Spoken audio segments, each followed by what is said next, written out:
शाम 5 बजे की हर बड़ी खबर देख रहा है इंडिया मेरे साथ। नमस्कार, गुड इवनिंग। आप सभी के साथ मैं हूं मलिका मल्होत्रा। सऊदी अरब में मक्का मदीना हाईवे पर एक भीषण सड़क हादसा हो गया। यात्रियों से भरी बस एक डीजल के टैंकर से टकरा गई, जिसके बाद उसमें आग लग गई। आइए आपको बताते हैं कि आखिर ये पूरा हादसा हुआ कैसे। नजर डालिए इस मैप पर, कैसे हुआ ये भीषण हादसा। बस मक्का से मदीना जा रही थी। ये आपको बस रूट यहाँ पर हम दिखा रहे हैं। मक्का से होते हुए मदीना यहाँ पर इस बस को पहुंचना था। 160 किलोमीटर दूर ये पूरा सफर तय करना था। बस की डीजल के टैंकर से यहाँ पर बीच रास्ते टक्कर हो गई और उसमें भीषण आग लग गई। इस हादसे में कई लोगों की जान चली गई है। बस में तेजी से आग फैलती चली गई। कोई भी यात्री बाहर निकल ही नहीं पाया। मोरास के पास ये हादसा हुआ और मदीना से 160 किलोमीटर दूर यह हादसा हुआ। भारतीय समय के अनुसार रात 1:30 बजे की यह घटना बताई जा रही है। आग इतनी तेजी से फैली कि कोई भी यात्री वहां से बाहर नहीं निकल पाया और 40 से ज्यादा लोगों की इस भीषण हादसे में जान चली गई। सिर्फ ड्राइवर ही जिंदा बच पाया। मृतकों में ज्यादातर लोग हैदराबाद के रहने वाले थे।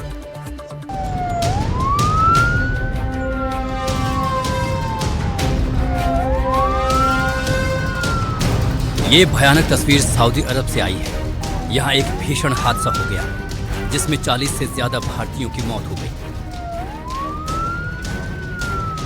सोमवार देर रात एक बस मक्का से मदीना जा रही थी। मदीना के पास बस एक डीजल टैंकर से टकरा गई। देखते ही देखते बस में भयानक आग लग गई। किसी भी यात्री को बाहर निकलने का मौका नहीं मिल पाया। मृतकों में ज्यादातर हैदराबाद के लोग शामिल हैं, जिनमें 20 महिलाएं और 11 बच्चे हैं।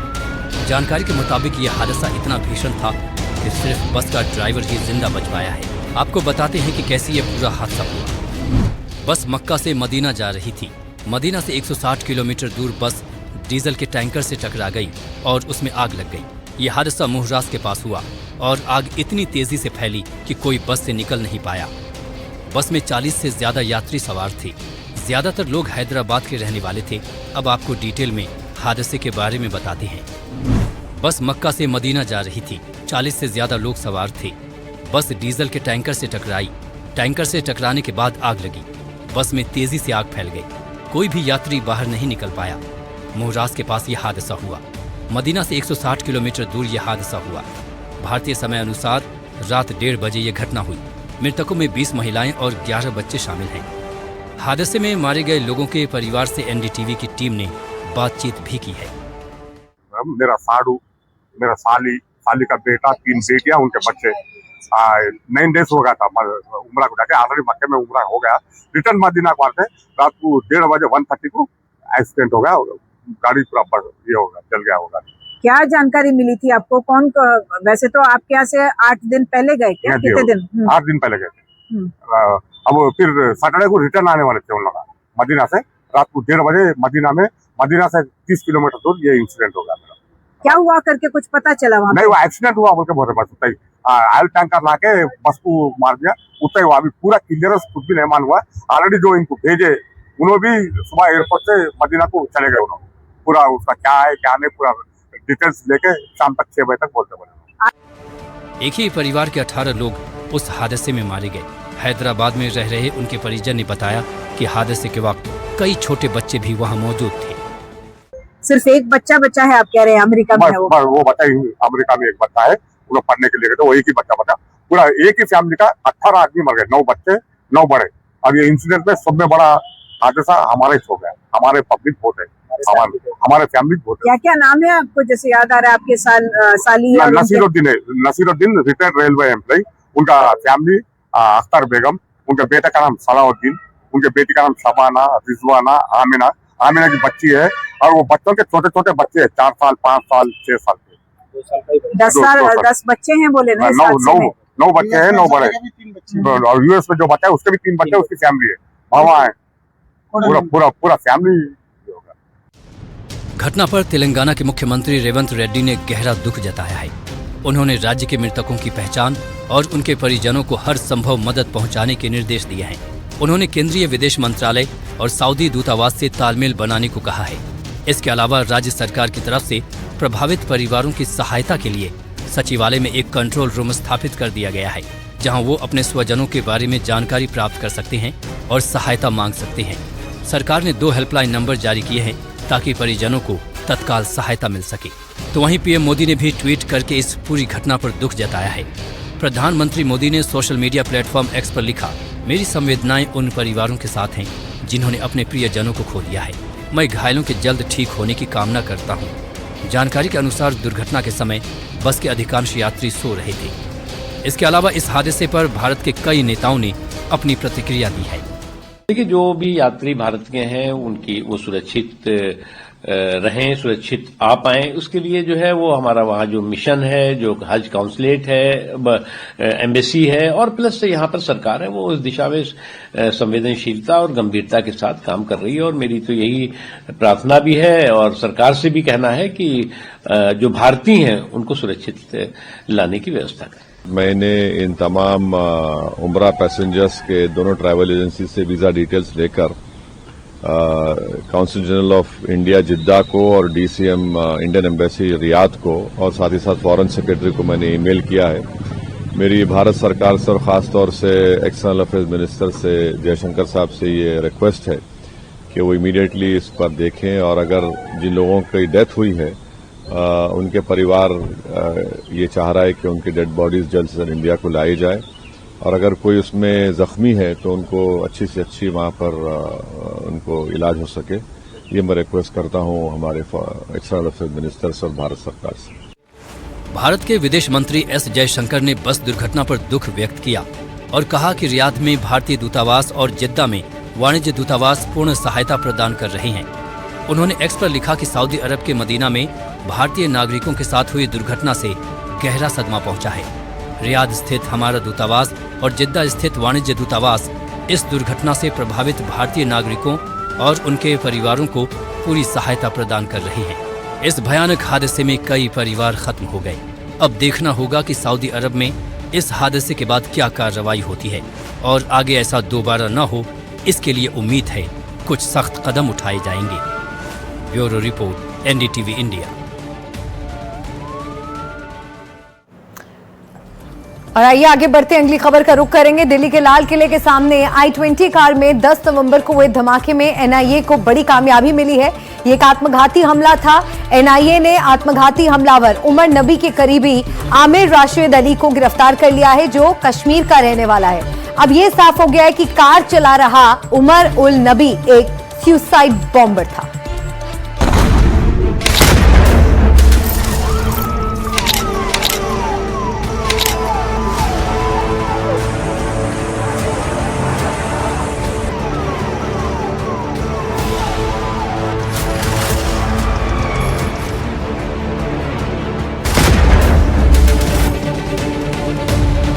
दस नवंबर को दिल्ली में लाल किले के पास हुआ धमाका एक सुसाइड अटैक था। सुरक्षा एजेंसियों ने आधिकारिक तौर पर इसकी पुष्टि की है। I-20 कार चला रहा डॉक्टर उमर उल नबी एक आत्मघाती हमलावर यानी सुसाइड बॉम्बर था। इस मामले में एनआईए को एक बड़ी कामयाबी मिली है। एनआईए ने आत्मघाती हमलावर उमर उल नबी के करीबी आमिर राशिद अली को गिरफ्तार कर लिया है। आमिर राशिद अली कश्मीर का रहने वाला है। आतंकी आमिर राशिद अली को रविवार को दिल्ली से गिरफ्तार किया गया था। फिलहाल एनआईए के स्पेशल कोर्ट ने उसे 10 दिन की हिरासत में भेज दिया है। आमिर किसके कहने पे आपने ये अटैक किया है? आमिर किसके कहने पे ये अटैक किया आपने? आमिर किसके कहने पे ये अटैक किया आपने? आमिर किसके कहने पे अटैक किया? आमिर किसके कहने पे अटैक किया? अरे छोड़ो ना। हमले में इस्तेमाल I-20 कार आमिर के नाम पर ही रजिस्टर्ड है। ऐसा बताया जा रहा है कि आमिर ने उमर के साथ मिलकर ही इस आतंकी साजिश को अंजाम दिया था।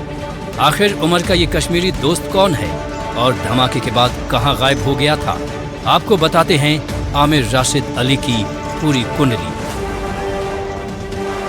गिरफ्तार आरोपी आमिर राशिद अली जम्मू कश्मीर के पंपोर का रहने वाला है। सबसे खास बात यह है कि जिस कार में आईडी लगाकर धमाका किया गया था वो कार आमिर के नाम पर रजिस्टर्ड थी। एनआईए ने दिल्ली में छापा मारकर आमिर को पकड़ा। इस मामले की जांच दिल्ली पुलिस से अपने हाथ में लेने के बाद एजेंसी लगातार इस आरोपी की तलाश कर रही थी।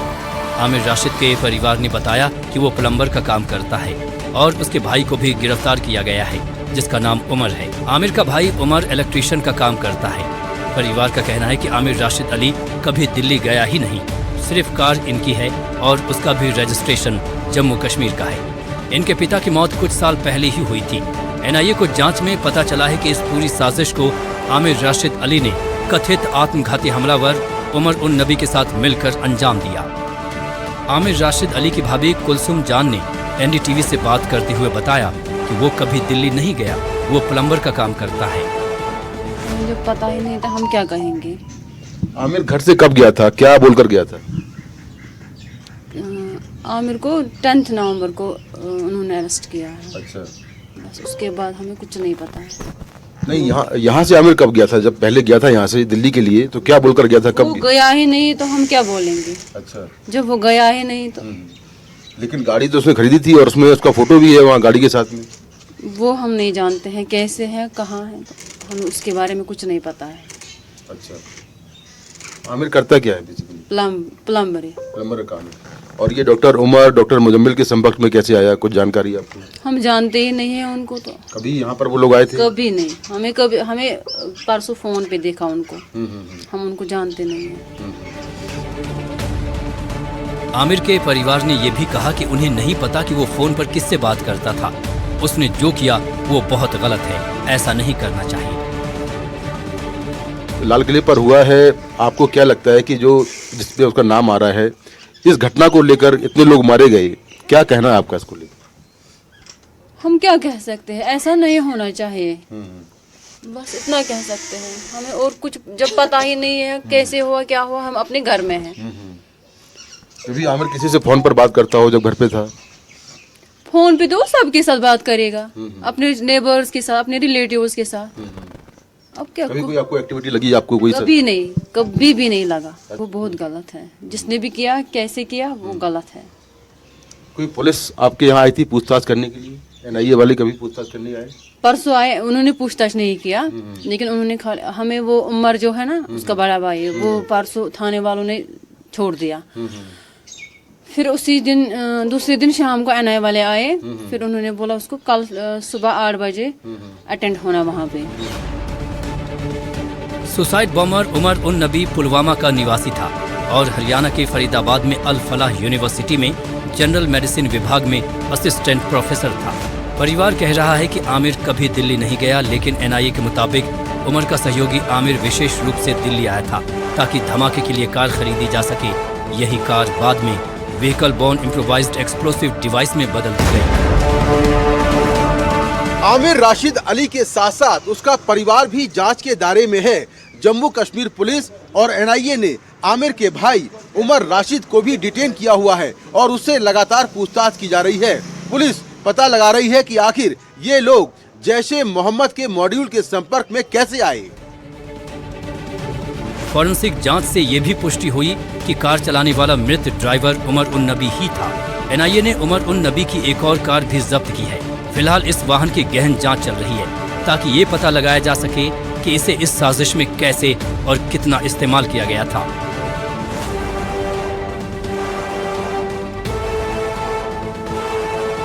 एजेंसी अब तक 73 गवाहों और घायलों के बयान दर्ज कर चुकी है। कई तकनीकी और डिजिटल सबूत भी मिले हैं जिनका विश्लेषण किया जा रहा है। सवाल कई हैं कि क्या ये साजिश सिर्फ इन्हीं 32 आतंकियों ने रची थी या इसके पीछे कोई बहुत बड़ा मॉड्यूल था? क्या और भी लोग थे जो इस धमाके के पीछे थे?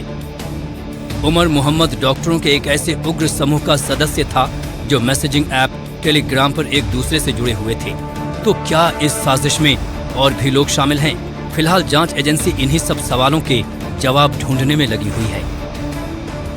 जिन आतंकियों को पकड़ा गया है वो एक दूसरे के साथ कम्युनिकेट करते थे टेलीग्राम चैनल से। अब ये Telegram channel end to end encrypted है। इतना ही नहीं, ये कोड वर्ड में बातचीत करते थे।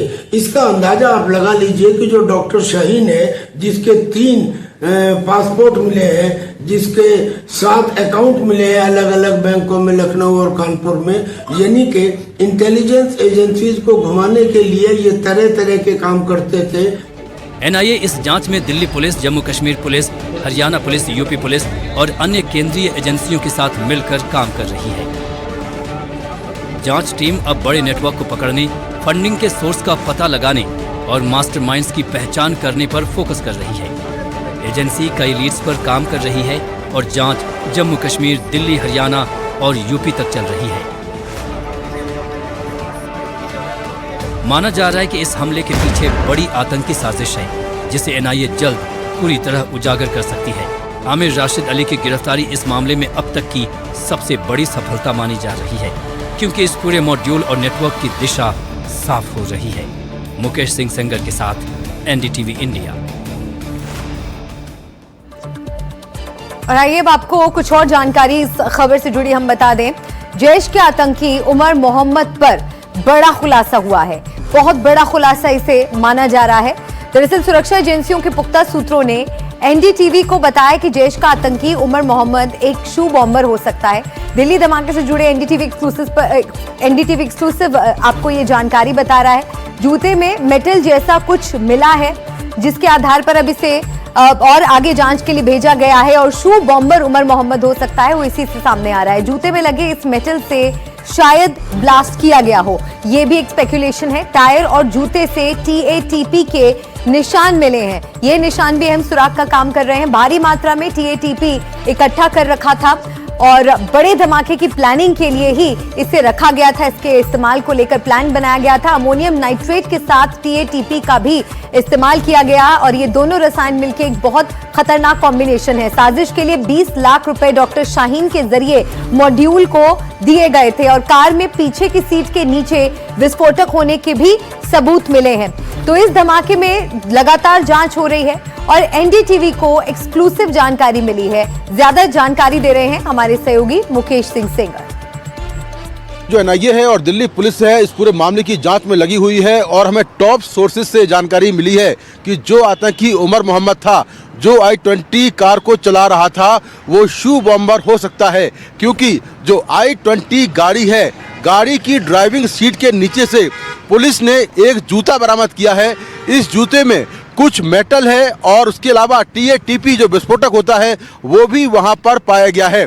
तो इससे ये साफ है, लगता है कि आतंकी शू बॉम्बर हो सकता है। शू बॉम्बर बेसिकली होता ये है कि जो जूता होता है उसमें एक बेल्ट लगानी होती है और बेल्ट के साथ कुछ विस्फोटक वहां पर होते हैं और पूरे बॉम्ब का जो कंट्रोल होता है, जो रिमोट कंट्रोल होता है, वो जूते के अंदर होता है। जैसे ही जूते को आप दबाएंगे तुरंत ब्लास्ट हो जाएगा। तो अभी तक की जांच के हिसाब से ऐसा लगता है कि जो उमर मोहम्मद है वो शू बॉम्बर हो सकता है और इसको लेकर लगातार जांच चल रही है। वहीं जांच में ये बात भी सामने आई है कि गाड़ी के अंदर टीएटीपी जो विस्फोटक था उसके सैंपल्स भी मिले हैं और जांच में ये मालूम चला है कि आतंकियों ने टीएटीपी बड़ी मात्रा में स्टोर करके रखा हुआ था जैश ए मोहम्मद के मॉड्यूल ने। जी, दिल्ली ब्लास्ट के बाद एक खास किस्म के केमिकल अमोनियम नाइट्रेट की बहुत ज्यादा चर्चा हो रही है, जिसका इस्तेमाल आतंकियों ने अपने घातक मंसूबों को अंजाम तक पहुंचाने के लिए किया। आइए आपको बताते हैं कि आखिर ये खतरनाक केमिकल क्या है और इसका गलत इस्तेमाल कितना नुकसान पहुंचा सकता है। सर, अमोनियम नाइट्रेट क्या कंपाउंड है, कैसे दिखता है वो और कितना ज्वलनशील पदार्थ है? अमोनियम नाइट्रेट जैसा कि पकड़ा गया अभी है 2900 किलोग्राम फरीदाबाद में। तो अमोनियम नाइट्रेट एक केमिकल कंपाउंड है जो वाइट क्रिस्टलाइन फॉर्म में अवेलेबल है। जैसा कि यहाँ आप देख सकते हैं कि अमोनियम नाइट्रेट है, ये वाइट क्रिस्टलाइन फॉर्म में है। अल्ट्रा प्योर फॉर्म में अगर ये होगा तो ये कलरलेस होगा, इसका कोई कलर नहीं होगा, ट्रांसपेरेंट होगा दिखेगा आपको। लेकिन यहाँ पे क्योंकि लेबोरेटरी सप्लाई है तो बहुत ज़्यादा प्योर फॉर्म में अवेलेबल नहीं होता है, तो यहाँ पे ये वाइट क्रिस्टलाइन फॉर्म में अवेलेबल है। अमोनियम नाइट्रेट के बारे में जैसा हम जानते हैं कि हाईली एक्सप्लोसिव कैटेगरी में आता है, सेकेंडरी एक्सप्लोसिव की कैटेगरी में आता है और ये हाईली ऑक्सीडाइजिंग एजेंट है। लेकिन इसको अकेले इटसेल्फ ये खुद से ब्लास्ट नहीं कर सकता है। अगर हम कहें कि अमोनियम नाइट्रेट रखा हुआ है और उसमें हल्की सी चिंगारी लगा दें तो ब्लास्ट करेगा, तो ऐसा नहीं होगा। इसको ब्लास्ट करने के लिए हमें बहुत ज़्यादा बहुत ज़्यादा हाई टेम्परेचर जरूरत पड़ती है। अराउंड 180 डिग्री सेल्सियस का टेम्परेचर हमें ज़रूरत पड़ेगा इसको बढ़ाने के लिए। साथ में अमोनियम नाइट्रेट के साथ हमें कुछ और कॉम्बिनेशन हमें लगाने होंगे, जैसे कि फ्यूल ऑयल है, जैसे ANFO में यूज़ होता है अमोनियम नाइट्रेट फ्यूल ऑयल, जहाँ पे हम डीजल ऑयल को मिक्स करते हैं इसके साथ, तभी एक्सप्लोसिव मटेरियल बनता है। डॉक्टर प्रशांत, नाइट्रिक एसिड और अमोनिया मिक्स करेंगे जिससे अमोनियम नाइट्रेट का जो हम प्राइमरी फॉर्म है वो बनाएंगे। तो पहले हम इसमें अमोनिया ऐड करेंगे, थोड़ा सा few drops of ammonia, we have taken few drops of ammonia हमने डाला है इसमें, और उसके बाद हमने जो नाइट्रिक एसिड की कॉन्सेंट्रेटेड फॉर्म है, इसे भी बहुत ध्यान से इस्तेमाल करना पड़ता है क्योंकि क्योंकि काफ़ी ज्वलनशील है, और अगर ये कपड़े वगैरह के ऊपर या स्किन के ऊपर आएगा तो आपको कॉरोजन करेगा। आप देख सकते हैं कि अभी भी इसमें से कैसे धुआं निकलना शुरू हो गया है। तो ये बहुत ही ज़्यादा एक्सोथर्मिक है, बहुत ही केमिकल रिएक्शन बहुत फास्ट होती है और हीट भी प्रोड्यूस करता है। अगर आप देखेंगे तो हीट भी हो गया है। आप दिखा पाए हमारे दर्शकों को तो कि किस तरह से नाइट्रिक एसिड और अमोनिया को हम मिक्स करते हैं तो इस तरह की रिएक्शन होती है। और लेकिन ये अभी कंप्लीट बना नहीं है, इसको हमें कंप्लीट बनाने के लिए हमें इसको क्रिस्टलाइन फॉर्म में बनाना पड़ता है। तो रिएक्शन कुछ हो रही है, हम देख रहे हैं यहाँ पर कि कैसे यहाँ पर रिएक्शन हो रही है, व्हाइट वेपर्स प्रोड्यूस हो रही है, हीट जनरेट हो रही है। इसको फाइल कंप्लीट करने के लिए लेबोरेटरी या फिर इसको क्रिस्टलाइन फॉर्म में कन्वर्ट करने के लिए इसको इवेपोरेट किया जाता है। इसमें हमें जांच में निकलकर सामने आ रहा है, जो हमें पता चल रहा है ये कि इसमें TAPT का इस्तेमाल किया गया था। ये क्या होता है, कैसे बनता है, इसके बारे में बताइए कि इसका इस्तेमाल अमोनियम नाइट्रेट के साथ क्यों किया गया होगा। TATP भी काफ़ी एक्सप्लोसिव मटेरियल है, काफ़ी खतरनाक एक्सप्लोसिव मटेरियल है, और जनरली इसका जो फुल फॉर्म होता है ट्राई परऑक्साइड होता है, और इसको भी बड़ी आसानी से लेबोरेटरी में बनाया जा सकता है। लेकिन TATP और जो ANF हो उसमें डिफरेंस ये है कि ये काफ़ी रिएक्टिव होता है, और इसकी जो पोटेंसी अगर हम कंपेयर करें TNT के साथ तो ये 80% इसकी पोटेंसी होती है। तो TATP भी हाईली रिएक्टिव है, हाईली अनस्टेबल है, हाईली अनस्टेबल है, और इसको एज ए इनिशिएटर और एज ए डेटोनेटर यूज किया जा सकता है विद अमोनियम नाइट्रेट। TATP की जो बेसिक चीज है, इनिशिएटर जो डेटोनेटर कह रहे हैं, वो कैसे बनता है? 2 केमिकल रखे हुए हैं सर, इसके बारे में बताइए। TATP को जनरली बनाया जाता है एसीटोन के मिक्सचर से। एसीटोन है जो जनरली हम नॉर्मली यूज़ भी करते हैं, डेली लाइफ में भी यूज़ होता है, और दूसरा है हाइड्रोजन परऑक्साइड।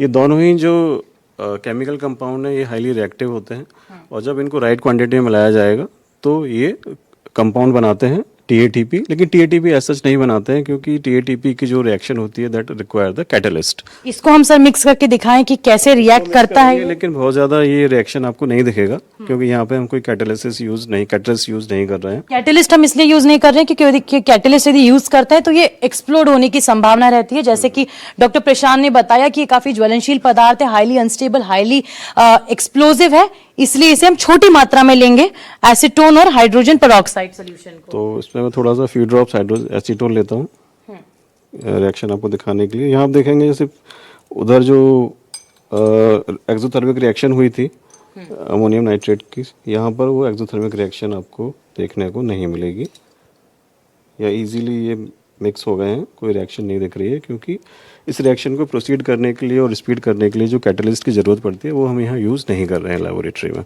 ये जो मिश्रण अभी बना है TATP का, ये बताइए सर, ये तो हालांकि बहुत प्राइमरी फॉर्म है, इसको यदि हम अमोनियम नाइट्रेट के साथ मिक्स करते हैं, जो हमने देखा सफ़ेद पाउडर के फॉर्म में मौजूद है, तो क्या होगा? तो अभी उतना रिएक्शन नहीं होगा जब तक ये कंप्लीट TATP, क्योंकि कंप्लीट TATP कंपाउंड अभी नहीं बना है। कंप्लीट TATP कंपाउंड बनाने के लिए हम कैटलिस्ट यूज़ करेंगे। जब ये कंपाउंड पूरी तरह बन जाएगा तब इसको अगर हम एज ए इनिशिएटर उसके साथ यूज़ करेंगे तो डेफिनेटली जो ब्लास्ट हुआ है वो हो सकता है इसी की वजह से हुआ अमोनियम नाइट्रेट के साथ। 2900 किलो का जो बरामद किया गया, उसको यदि अनफॉर्चुनेटली कहीं ना कहीं इस्तेमाल किया जाता तो कितना बड़ा रिएक्शन होता, क्योंकि दर्शकों हमने देखा एक छोटे से बीकर में, एक छोटे से टेस्ट ट्यूब में रिएक्शन किस तरह से हुआ, इतनी बड़ी सामग्री इस्तेमाल होती तो क्या होता? बिल्कुल, ये बहुत बड़ी साजिश का हिस्सा हो सकता है, और बहुत एक छोटे शहर को ये पूरा डिस्ट्रक्शन करने के लिए, तबाही करने के लिए काफ़ी था इतने बड़े अमाउंट में। अगर इसको छोटे छोटे टुकड़ों में डिवाइड करके यूज़ किया था तो भी एक बहुत बड़ा एरिया को ये कवर कर सकता था। और इसी के साथ यहाँ पर एक ब्रेक के लिए हम रुक रहे हैं। NDTV इंडिया पर खबरें लगातार जारी हैं, आप बने रहिए हमारे साथ।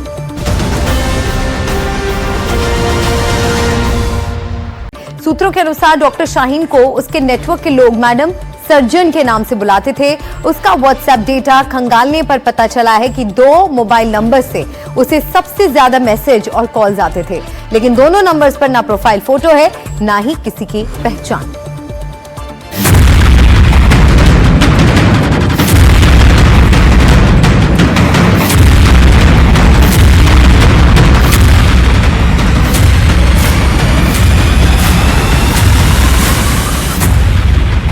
कौन है मैडम एक्स? कौन है मैडम जेड? ये दोनों नाम हिरासत में ली गई डॉक्टर शाहीन के फोन में सेव थे।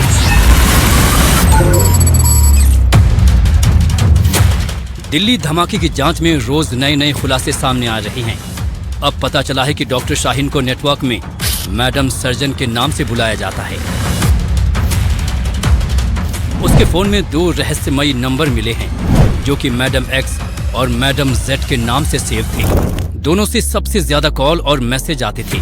बातचीत में मेडिसिन और ऑपरेशन जैसे शब्दों का इस्तेमाल कोड वर्ड के रूप में किया गया।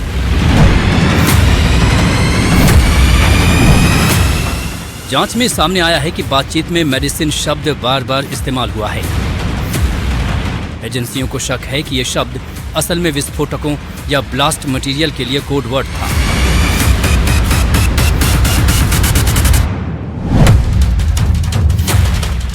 ब्लास्ट के लिए मेडिसिन मैडम एक्स की ओर से आए एक मैसेज में लिखा था, ऑपरेशन के लिए मेडिसिन कम नहीं पड़नी चाहिए। सुरक्षा एजेंसियों का मानना है कि यहाँ ऑपरेशन शब्द का इस्तेमाल आतंकी हमले को दर्शाने के लिए किया गया होगा। दूसरा मैसेज मैडम जेड की ओर से आया था। इसमें लिखा था, मैडम सर्जन आप हमदर्द ऑपरेशन पर ज्यादा ध्यान दीजिए। एजेंसियों के मुताबिक ऑपरेशन हमदर्द नामक कोड वर्ड का इस्तेमाल महिला आतंकियों की भर्ती और ट्रेनिंग के लिए किया जा रहा था। अब तक जो जांच में सामने आ रहा है उसके मुताबिक डॉक्टर शाहीन के फोन में मैडम एक्स और मैडम जेड के नाम से 2 number save the. Doctor Shaheen के नेटवर्क में उसे मैडम सर्जन कहा जाता था। डॉक्टर शाहीन के पास मैडम एक्स और मैडम जेड नामों से सबसे ज्यादा कॉल मैसेज आते थे। इस बातचीत में मेडिसिन और ऑपरेशन जैसे कोड वर्ड होते थे। साथ बातचीत में हमदर्द ऑपरेशन का भी जिक्र हुआ था। सूत्र बता रहे हैं कि जिस नेटवर्क से डॉक्टर शाहीन जुड़ी थी, उस नेटवर्क के लोग उसे मैडम सर्जन बुलाया करते थे। मैडम सर्जन यानी डॉक्टर शाहीन का जो मोबाइल जब्त हुआ, उस मोबाइल में व्हाट्सएप खंगालने पर पता चला कि इस व्हाट्सएप पर 2 नंबरों से ज़्यादा चैट होती थी और ये जो 2 नंबर थे ये मैडम एक्स और मैडम जेड के नाम से सेव थे। अब ये मैडम एक्स और मैडम जेड कौन हैं जो डॉक्टर शाहीन को निर्देश दिया करती थी? वो भारत में हैं या विदेश की धरती पर बैठकर निर्देश जारी करती थी?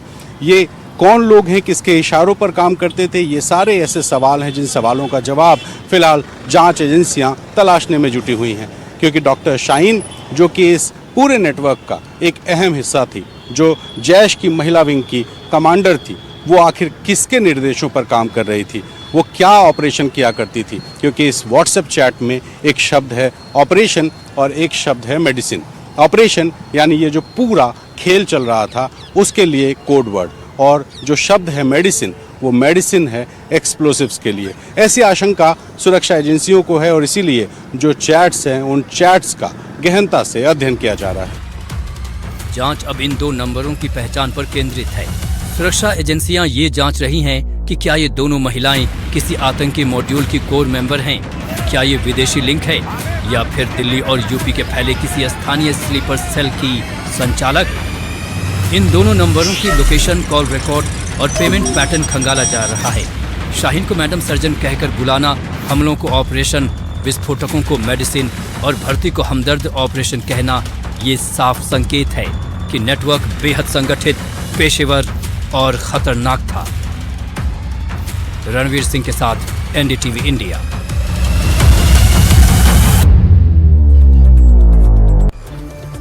तो दिल्ली में लाल किले के पास हुए आतंकी हमले की जांच अब कई राज्यों तक पहुंच गई है। डॉक्टरों ने टेरर नेटवर्क पर एनआईए ने शिकंजा कस दिया है। जम्मू कश्मीर समेत पंजाब, यूपी, हरियाणा, मध्य प्रदेश, दिल्ली और जम्मू कश्मीर में जांच जारी है और अब कोलकाता की प्रेसिडेंसी जेल में बंद एक आरोपी से पूछताछ की जा रही है।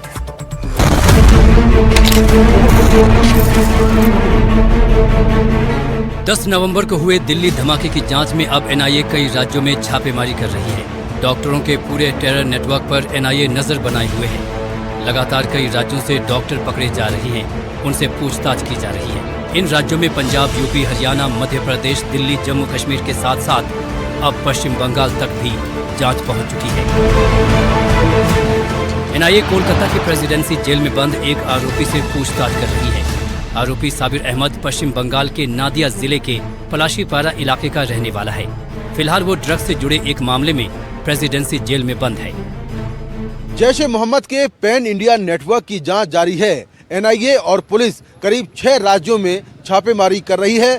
कई लोग डिटेन किए गए हैं, जिसमें कई डॉक्टर भी शामिल हैं। पंजाब, यूपी, हरियाणा, मध्य प्रदेश, दिल्ली, जम्मू कश्मीर के साथ साथ अब पश्चिम बंगाल तक भी जांच पहुंच चुकी है। सूत्रों के मुताबिक आरोपी साबिर अहमद से जेल में बार बार पूछताछ की जा रही है। आरोपी साबिर अहमद के भाई फैसल अहमद को गुरुवार रात आतंकी नेटवर्क के संबंध में पूछताछ के लिए हिरासत में लिया था। माना जा रहा है कि भाई के आतंकी नेटवर्क से कथित संबंधों के बारे में जानकारी जुटाने के मकसद से अधिकारी लगातार साबिर अहमद से पूछताछ कर रहे हैं। तो वहीं दूसरी तरफ पाकिस्तानी आतंकी समूह लश्कर-ए-तैयबा का TRF जैश के आतंकी और दिल्ली के आत्मघाती हमलावर डॉक्टर उमरुन नबी के समर्थन में उतर आया है। इसे प्रचार पाने के लिए एक हथकंडे के तौर पर देखा जा रहा है। TRF ने उमर नबी की तारीफ करते हुए उसे श्रद्धांजलि दे डाली। जांच में ये भी सामने आ रहा है कि आतंकवादियों को हवाला के जरिए आतंकी संगठन जैश मोहम्मद ने पैसे भेजे थे। सूत्रों के अनुसार फरीदाबाद में आतंकी मॉड्यूल के खुलासे के दौरान पकड़े गए मुजम्मिल ने अधिकारियों को बताया कि डॉक्टर को 20 लाख रुपए मिले थे, जो संभवतः जैश मोहम्मद के एक हैंडलर से आए थे, जिसने हवाला के जरिए डॉक्टरों तक ये रकम पहुंचाई। NIA और जम्मू कश्मीर पुलिस ने पूरे देश में 15 से ज्यादा डॉक्टरों को डिटेन किया है और उनसे लगातार पूछताछ जारी है। इनमें से कई डॉक्टरों को पूछताछ के बाद छोड़ा भी गया है। पुलिस के मुताबिक ये जो पूरा डॉक्टरों का टेरर मॉड्यूल है, इसमें कॉन्स्पिरेसी करने से लेकर ब्लास्ट करने वाला भी डॉक्टर है, इसीलिए लगातार कई डॉक्टरों से पूछताछ चल रही है। श्रीनगर से कैमरा पर्सन शेख मोमिन के साथ मैं मुकेश सिंह सेंगर, NDTV इंडिया।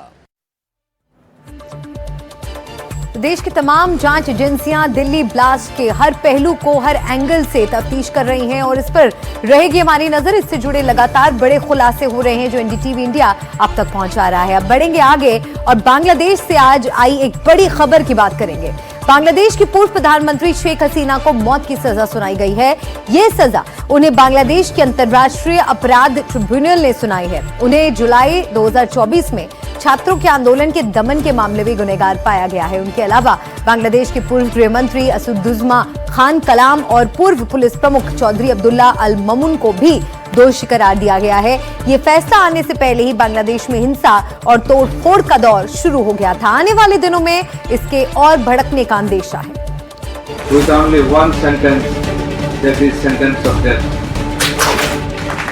बांग्लादेश का अंतर्राष्ट्रीय अपराध ट्राइब्यूनल जब शेख हसीना को लेकर फैसला सुना रहा था तो अदालत में खचाखच भीड़ थी।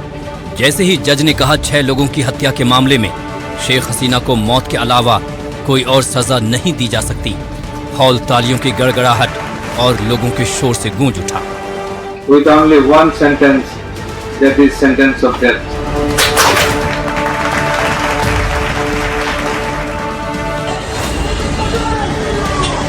वैसे इस फैसले से पहले रविवार से ही बांग्लादेश में हिंसा और आगजनी के दृश्य नजर आने लगे थे। अवामी लीग के कार्यकर्ता तोड़फोड़ में लगे थे। दूसरी तरफ हसीना विरोधी धान मंडी में जमा थे, उनकी बची खुची विरासत नष्ट करने को तैयार। आखिरकार ढाका में प्रदर्शनकारियों को देखते ही गोली मारने के आदेश देने की नौबत आ गई। इधर बीते साल से भारत में रह रही शेख हसीना ने इस फैसले को नाजायज और बदनीयत करार दिया। NDTV को दिए अपने बयान में उन्होंने कहा, मैं खुद पर लगाए गए आरोपों से इनकार करती हूँ। बीते साल जुलाई अगस्त में जो मौतें हुई हैं उन पर मैं शोक जताती हूँ, लेकिन न मैंने न मेरे किसी नेता ने ऐसी हत्याओं का आदेश दिया था। मेरे खिलाफ फैसला धोखाधड़ी से बने ट्राइब्यूनल ने सुनाया है। इसे ऐसी सरकार ने बनाया जिसे लोकतांत्रिक मान्यता हासिल नहीं है। ये राजनीतिक तौर पर प्रेरित फैसला है। इससे उनके कातिलाना और जुनूनी नीयत का पता चलता है। शेख हसीना ने ये आरोप भी लगाया कि करोड़ों बांग्लादेशी यूनुस सरकार के समय दमन झेल रहे हैं। हिंदुओं और अन्य अल्पसंख्यकों का उत्पीड़न हो रहा है। महिलाओं के अधिकार दबाए जा रहे हैं और पत्रकारों को मारा जा रहा है। इससे पहले उन्होंने NDTV से बात करते हुए बांग्लादेश के बिगड़ते हालात का जिक्र किया।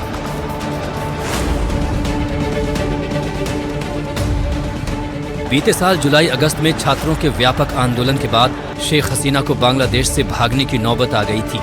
तब आंदोलनकारियों ने बड़े पैमाने पर तोड़फोड़ की थी और उन सारी निशानियों को मिटाने की कोशिश की जिनका वास्ता शेख हसीना के परिवार से था। उनके घर में घुसकर लूटपाट की गई। कभी बंग बंधु के तौर पर जाने गए शेख मुजीबुर रहमान की मूर्ति तोड़ी गई। उससे पहले प्रदर्शनकारियों से शेख हसीना ने सख्ती से निपटने का आदेश दिया। सुरक्षा बलों ने गोलियों का इस्तेमाल किया, जिसमें कई छात्रों की मौत हो गई। बांग्लादेश में हिंसा का ये सिलसिला अगले कई दिन जारी रहा। इसके निशाने पर हिंदू अल्पसंख्यक और उनके धार्मिक स्थल भी रहे। सवाल है, अब बांग्लादेश किधर जाएगा?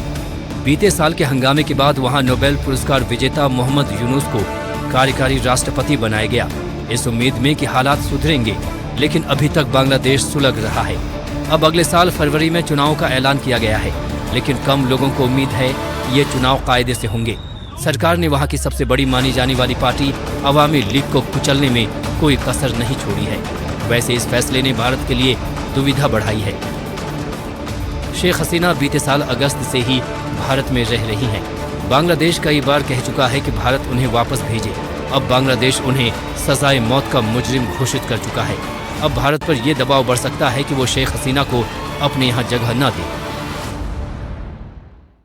हालांकि शेख हसीना और उनके पिता मुजीबुर के भारत के साथ बहुत करीबी संबंध रहे हैं। 1971 में बांग्लादेश के मुक्ति संग्राम में भारत की भूमिका ऐतिहासिक रही।